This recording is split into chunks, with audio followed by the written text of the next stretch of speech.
நண்பர்களே, பக்தி என்பது பணத்தாலோ பொன்னாலோ அளவிட முடியாத ஒன்று. பல நூறு ஆண்டுகளுக்கு முன்பு பூரி ஜெகந்நாதர் கோவிலின் ஒரு பாண்டா ராஜபுதானா நாட்டிற்கு பயணம் செய்தான். அங்கு விஷ்ணுபிரியா என்ற இளவரசி அவனை மிகுந்த மரியாதையுடன் கவனித்தாள். புறப்படும் நேரத்தில் 10 தங்க நாணயங்களும் ஜெகந்நாதருக்கான ஒரு சிறிய கடிதத்தையும் அவனிடம் கொடுத்தாள்.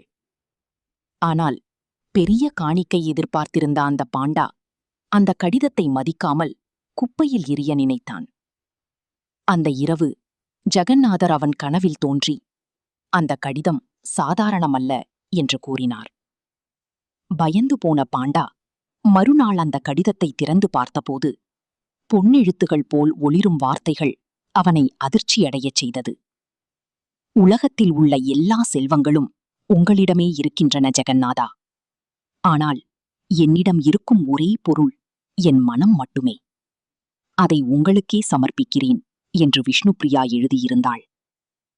அந்த நிமிடத்தில் உண்மையான காணிக்கை என்பது செல்வமல்ல, மனதார செய்யப்படும் பக்திதான் என்பதை அந்த பாண்டா உணர்ந்தான்.